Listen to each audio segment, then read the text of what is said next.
Hi everyone, I'm Dr. Saitya and I work in AIG Hospital as a ER physician. Today we'll be having a small insight into hepatopulmonary syndrome. So hepatopulmonary syndrome, it's a triad consisting of liver disease or portal hypertension, impaired oxygenation or gas exchange abnormalities, and intrapulmonary vascular abnormalities, which is referred to as IPVDs, that is intrapulmonary vascular dilatations, in the absence of any other causes of impaired pulmonary function, the prevalence of which is 4 to 47%. So, this impaired oxygenation is nothing but gas exchange abnormalities, an increased alveolar arterial oxygen gradient of more than 15 mmHg or more than 20 mmHg for age more than 65 years. It's the most sensitive marker of impaired pulmonary function in cirrhotic patients. And this presence of intrapulmonary dilatations, it can be assessed by several methods, but contrast enhanced echocardiography with agitated saline, that is considered the gold standard technique. So as I was mentioning, that is the triad: presence of liver disease and alveolar arterial oxygen gradient more than 15 mmHg and documented intrapulmonary vascular dilatation by contrast enhanced echocardiography or lung perfusion scanning with radioactive albumin. So this is the major diagnostic criteria of hepatopulmonary syndrome. So partial pressure of oxygen or PO2 also can be considered in cases where alveolar arterial oxygen gradient is difficult to calculate, and it is also used to differentiate hepatopulmonary syndrome's severity as mild, moderate, severe and very severe.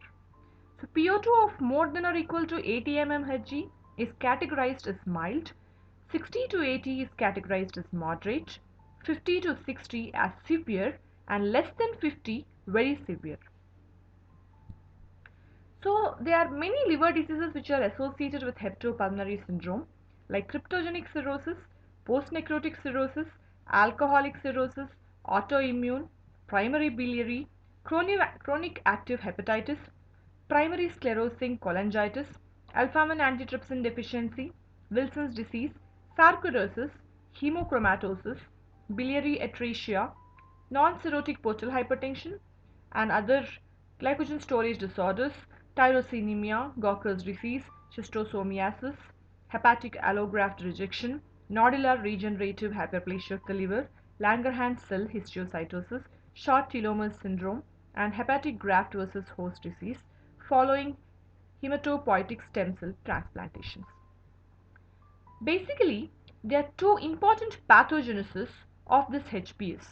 Intrapulmonary vascular dilatation is one of them. It is also called HPS type 1, and intrapulmonary AV shunting, that is arteriovenous shunting, is the other one, which is also framed as HPS 2. Intrapulmonary capillary vasodilatations, they constitute the main anatomic disturbance of HPS, and it leads to impaired arterial oxygenation through ventilation perfusion mismatch. Basically, the diameter of the dilated vessels, they vary from 15 to 100 micrometers and in some cases to 500 micrometers also. So as we can see, this is the alveoli and these are the capillaries.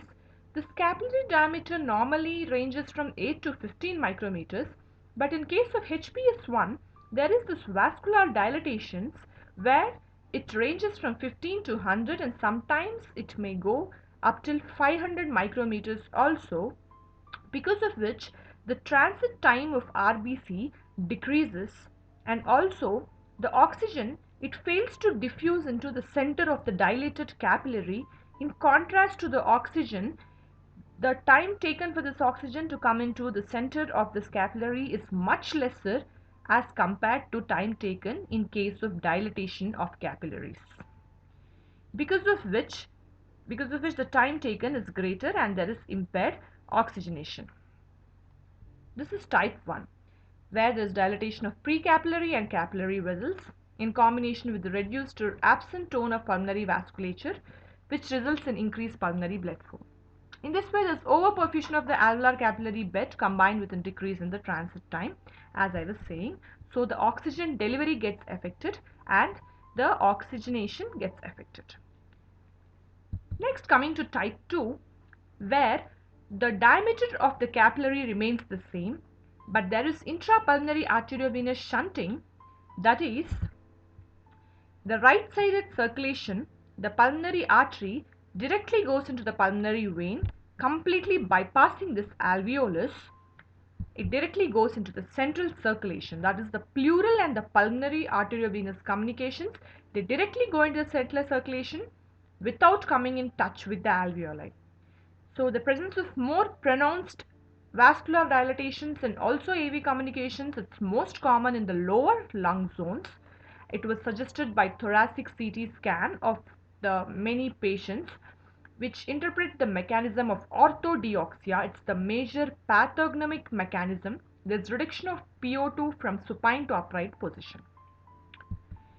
So you can differentiate these both pathogenesis, that is intrapulmonary vascular dilatations, as well as AV communications or AV shunts, with the help of response to 100% oxygenation. In response to 100% oxygenation, if at all the PO2 levels are rising, then most probably the pathogenesis is type 1, that is intrapulmonary vascular dilatations.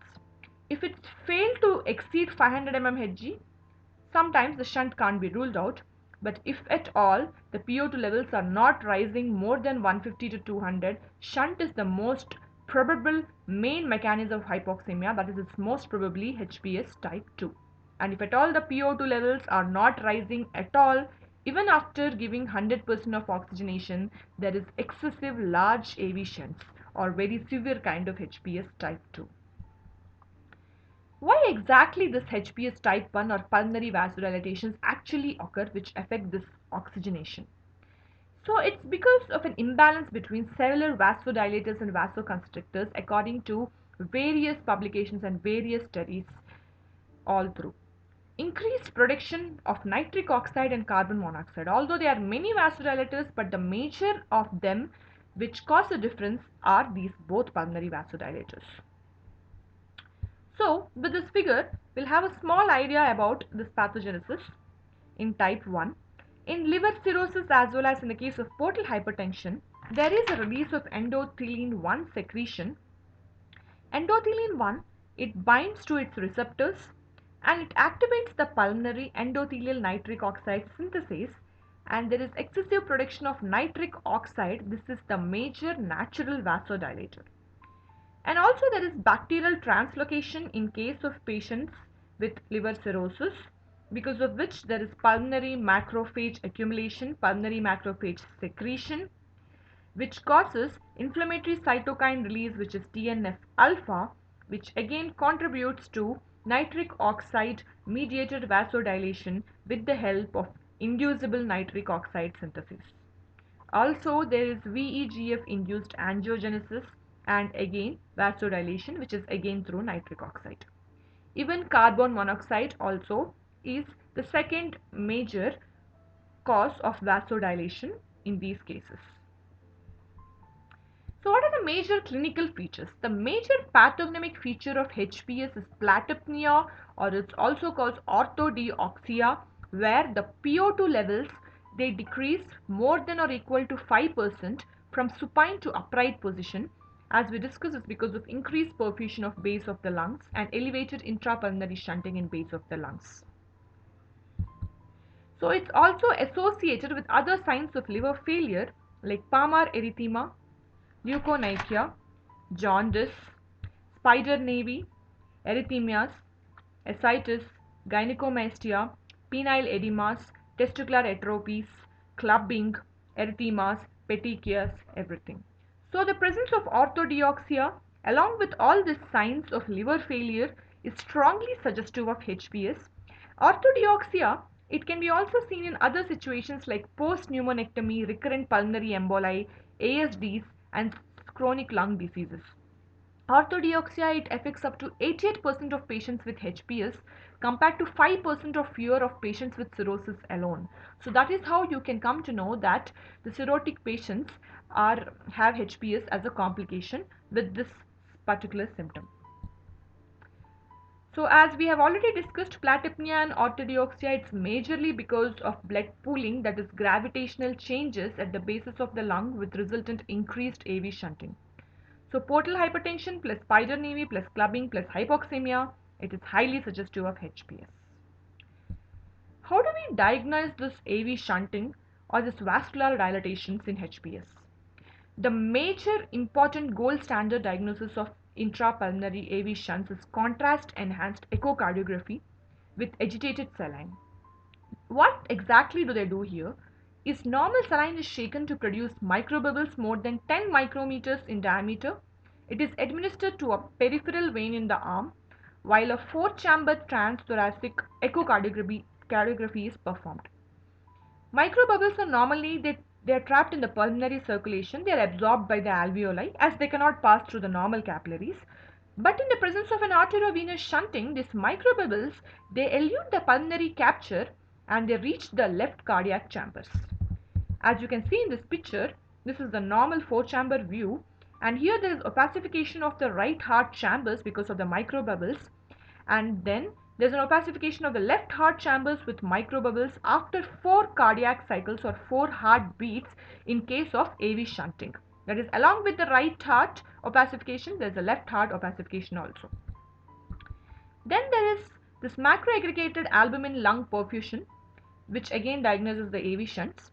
It's performed by injecting technetium 99M labeled macroaggregated albumin radionuclide followed by a lung and brain perfusion scanning. So, if at all there is an AV shunt, this radionuclide uptake is present in the central circulation. That is, there is brain uptake of the radionuclide higher or equal to 6%. It implies intrapulmonary shunting. As normally this radiolabeled albumin it is trapped in pulmonary circulation when there is no AV shunting. So, according to the contrast enhanced echocardiography, we can again divide them into stage 1, stage 2, stage 3 of HPS type 2. That is stage 1 less than 30 microbubbles, stage 2 there's 30 to 100 microbubbles, and stage 3 there's more than 100 microbubbles.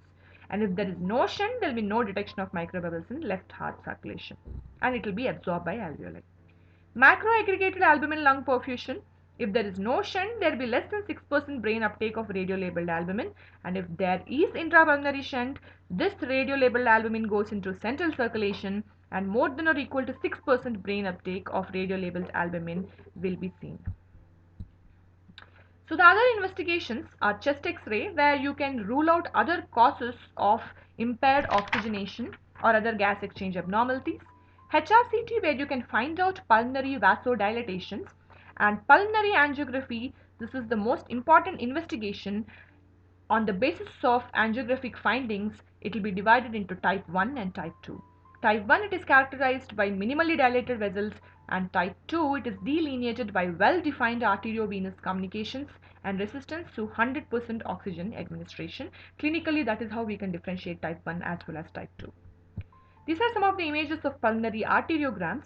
Advanced type 1, where you can see this dense spongy appearance, pulmonary vascular dilatations can be seen. And type 2, where discrete arteriovenous fistulas, these are the arteriovenous fistulas, which can be studied or seen. Then there is a reduced DLCO, that is diffusing capacity for carbon monoxide also, which is studied. It's the single most common defect among pulmonary function tests that has been correlated to the presence of HPS, but still there is controversial data concerning DLCO as a diagnostic tool for HPS screening, and still the studies are on. Coming to the treatment of this HPS, the definitive treatment is always liver transplantation. It constitutes the only established successful treatment that modifies the natural history of HPS, improving arterial hypoxemia within 6 to 12 months. Sorafenib improves the experimental HPS.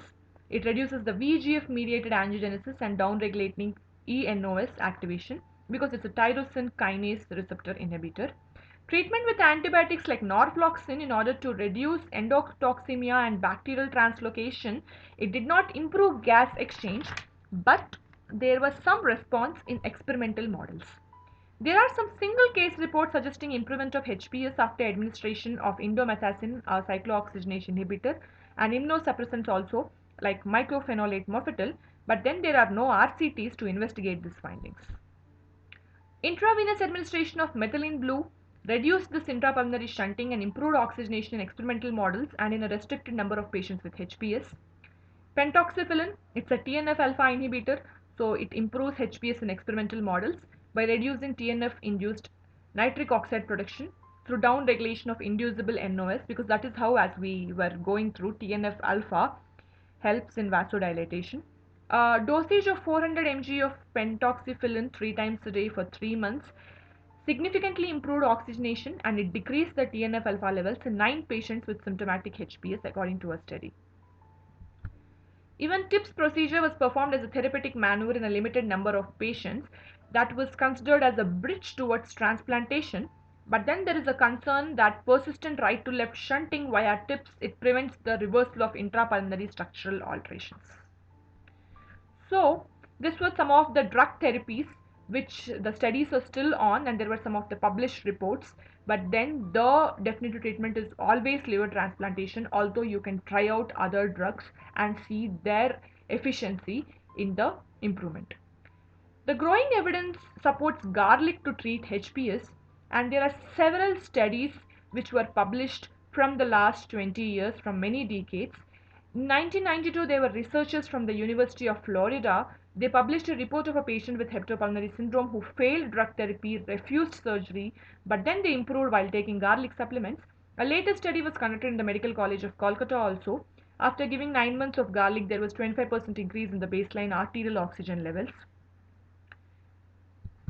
So, hepatopulmonary syndrome, especially the type 2 with significant arteriovenous malformations, the major definitive treatment is coil embolization. So, this was performed in many centers where there is severe HPS2.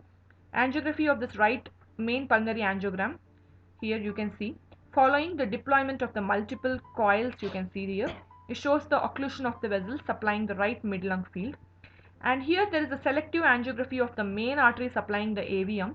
It shows occlusion of many of the branches by the deployed coils. So coil embolization also is one of the treatment in case of HPS type 2. So thank you guys.